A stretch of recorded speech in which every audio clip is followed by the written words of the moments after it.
Hello नमस्कार दोस्तों, आइए आज हम स्टार्ट करते हैं। कुछ ऑब्जेक्टिव टाइप के क्वेश्चन हैं जो किसी न किसी एग्ज़ाम में आए हुए हैं और बहुत ही इंपॉर्टेंट हैं। तो आइए चलिए स्टार्ट करते हैं और मैं आशा करता हूं कि आपके क्वेश्चन बहुत ही पसंद आएंगे।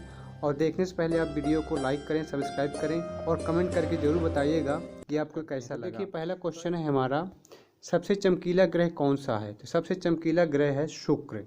सबसे चमकीला ग्रह क्या है? शुक्र। और इसे जो है सांझ का तारा भी कहते हैं और भोर का तारा भी कहते हैं और इसे पृथ्वी की बहन भी कहते हैं। तो आपको ध्यान रखना है। तो ये अगला क्वेश्चन है कि अंतर्राष्ट्रीय महिला दिवस किस तिथि को मनाया जाता है? तो अंतर्राष्ट्रीय महिला दिवस जो है 8 मार्च को मनाया जाता है। अगला क्वेश्चन है कि क्षेत्रफल की दृष्टि से भारत में सबसे छोटा राज्य कौन सा है? तो गोवा है। और इसका क्षेत्रफल कितना है? तो 3702 वर्ग किलोमीटर है, यानी कि 3702 वर्ग किलोमीटर है। और क्षेत्रफल की दृष्टि से सबसे बड़ा राज्य कौन सा है? तो राजस्थान है। और इसका क्षेत्रफल कितना है? अगर राजस्थान का क्षेत्रफल पूछें तो 3,42,239 वर्ग किलोमीटर है। तो भारत का सबसे बड़ा राज्य क्षेत्रफल में और सबसे छोटा राज्य गोवा। अगर जनसंख्या की बात करें तो उत्तर प्रदेश हो गया सबसे बड़ा और सबसे कम हो गया सिक्किम। तो ये भी आपको ध्यान रखना है। अगला क्वेश्चन है कि ओणम किस राज्य का प्रसिद्ध त्यौहार है? अगर क्वेश्चन आ जाए कि ओणम किस राज्य का प्रसिद्ध त्यौहार है, तो केरल का है। और केरल की राजधानी क्या है? तो तिरुवनंतपुरम। दिल्ली भारत की राजधानी कब बनी? यानी कि दिल्ली जो है 1911 में दिल्ली को राजधानी बनाने की घोषणा हुई थी और 1912 में जो है दिल्ली आपकी राजधानी बन गई थी। तो आपको ध्यान रखना है। अगला क्वेश्चन है कि सूर्योदय का देश के नाम से कौन सा देश प्रसिद्ध है? तो जापान। और जापान की राजधानी का नाम क्या है? तो टोक्यो। देखिए, अगला क्वेश्चन है कि अर्थशास्त्र नामक पुस्तक किसने लिखी थी? अगर क्वेश्चन आ जाए कि अर्थशास्त्र नामक पुस्तक किसने लिखी थी, तो चाणक्य ने लिखी थी। इन्हें कौटिल्य भी कहते हैं और इनका नाम विष्णुगुप्त भी है। जय जवान जय किसान का नारा किसने दिया था? तो लाल बहादुर शास्त्री ने दिया था। अगर इसी के आगे जय जवान जय किसान जय विज्ञान लगा देंगे तो अटल बिहारी वाजपेयी हो जाएंगे। और इसी के आगे अगर जय जवान जय किसान जय विज्ञान जय अनुसंधान कर देंगे तो ये नरेंद्र मोदी जी का नारा हो जाएगा। तो आपको तीनों याद रखना है। अगला क्वेश्चन है, संविधान सभा का स्थायी अध्यक्ष कौन था? तो संविधान सभा के स्थायी अध्यक्ष डॉक्टर राजेंद्र प्रसाद थे। और अस्थायी कौन थे? अस्थायी थे सच्चिदानंद सिन्हा जी। संविधान सभा की प्रारूप समिति के अध्यक्ष कौन थे? अगर क्वेश्चन आ जाए कि संविधान सभा की प्रारूप समिति के अध्यक्ष थे डॉक्टर भीमराव अंबेडकर जी। अगला क्वेश्चन है कि विश्व रेड क्रॉस दिवस किस तिथि को मनाया जाता है, किस तारीख को मनाया जाता है? तो 8 मई को मनाया जाता है। ठीक है, क्रॉस इस तरह बनता है, तो अगर आप इसको यहाँ से मिला देंगे, इसको यहाँ से मिला देंगे तो 8 बन जाएगा। तो इसलिए आप याद रखिएगा, रेड क्रॉस जो है 8 मई को मनाया जाता है। महाभारत के रचयिता कौन है? तो महाभारत के रचयिता है महर्षि वेद व्यास। अगला क्वेश्चन है आपका कि रतौंधी किस विटामिन की कमी से होता है? अगर क्वेश्चन आ जाए कि रतौंधी किस विटामिन की कमी से होता है, तो विटामिन ए की कमी से होता है। और विटामिन ए का रासायनिक नाम क्या है? रेटिनॉल। अगर क्वेश्चन आ जाए कि विटामिन ए का रासायनिक नाम क्या है, तो रेटिनॉल है। पोंगल किस राज्य का त्यौहार है? तो तमिलनाडु का त्यौहार है। गिद्धा और भांगड़ा किस राज्य के लोक नृत्य हैं? तो ये पंजाब के लोक नृत्य हैं।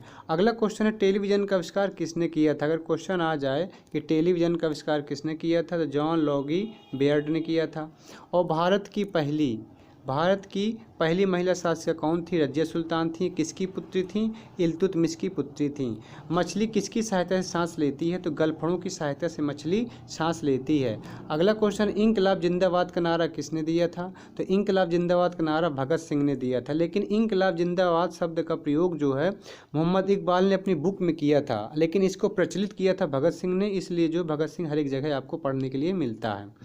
अगला क्वेश्चन है कि जलियांवाला बाग हत्याकांड कब और कहाँ हुआ था? अगर क्वेश्चन आ जाए कि जलियांवाला बाग हत्याकांड कब और कहाँ हुआ था, तो 1919 में अमृतसर पंजाब में हुआ था।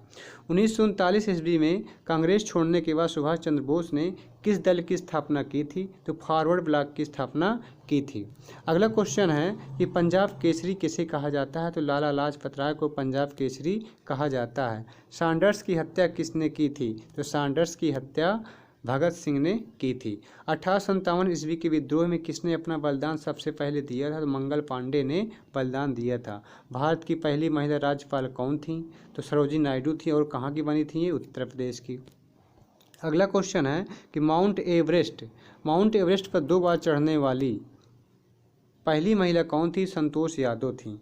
ब्रह्म समाज की स्थापना किसके द्वारा की गई थी? तो राजा राम मोहन राय के द्वारा 1828 में की गई थी, आपको ध्यान रखना है। स्वामी दयानंद सरस्वती का मूल नाम क्या था? अगर क्वेश्चन आ जाए कि स्वामी दयानंद सरस्वती का मूल नाम क्या था, तो मूल शंकर था, यानी कि इनका मूल नाम क्या था? मूल शंकर था। और वेदों की ओर लौटो को नारा किसने दिया था? अगर क्वेश्चन आ जाए कि वेदों की ओर लौटो को नारा किसने दिया था, तो ये दिए थे स्वामी दयानंद सरस्वती जी ने। रामकृष्ण मिशन की स्थापना किसने की थी? तो स्वामी विवेकानंद ने की थी। वास्को डी गामा भारत कब आया था? तो 1498 में वास्को डी गामा भारत आया था। अगला क्वेश्चन है कि वास्को डी गामा कहाँ का रहने वाला था? तो वास्को डी गामा जो है पुर्तगाल का रहने वाला था। अगला क्वेश्चन है कि सिख धर्म का संस्थापक किस गुरु को माना जाता है? अगर क्वेश्चन आ जाए कि सिख धर्म का संस्थापक किस गुरु को माना जाता है, तो आपको ध्यान रखना है गुरु नानक देव जी को हो सिख धर्म का संस्थापक माना जाता है। सिखों का प्रमुख त्यौहार कौन सा है? तो सिखों का प्रमुख त्यौहार कौन सा है? बैसाखी है। अगला क्वेश्चन है कि लौह पुरुष को कहा जाता है, लौह पुरुष जो है किस महापुरुष को कहा जाता है? तो सरदार वल्लभ भाई पटेल को कहा जाता है। नेताजी किस महापुरुष को कहा जाता है? तो सुभाष चंद्र बोस को कहा जाता है। दिल्ली स्थित लाल बहादुर शास्त्री की समाधि का क्या नाम है? नहीं, लाल बहादुर शास्त्री की समाधि का नाम है विजय घाट। और हवा महल कहाँ स्थित है? अगर हवा महल की बात करें तो हवा महल कहाँ स्थित है? तो जयपुर में स्थित है। अगला क्वेश्चन है कि बिहू किस राज्य का प्रसिद्ध त्यौहार है? अगर क्वेश्चन आ जाए कि बिहू किस राज्य का प्रसिद्ध त्यौहार है, तो असम का है।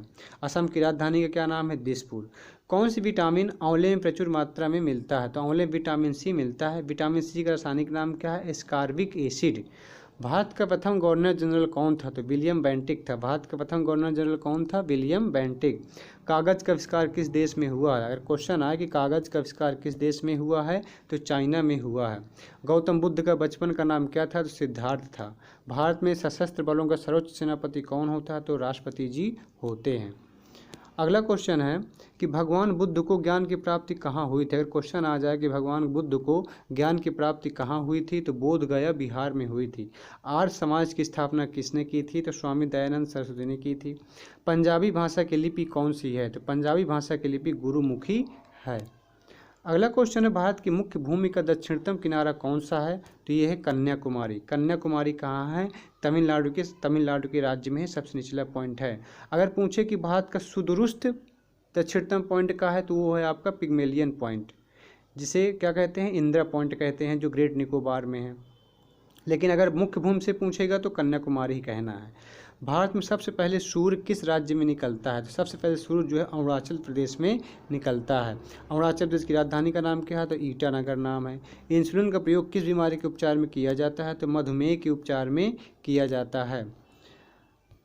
जय हिंद दोस्तों। ऐसे वीडियो देखने के लिए हमारे चैनल स्टडी मेक्स फ्यूचर को लाइक करें, सब्सक्राइब करें और कमेंट करके ज़रूर बताएं कि आपको वीडियो कैसा लगा। जय हिंद दोस्तों।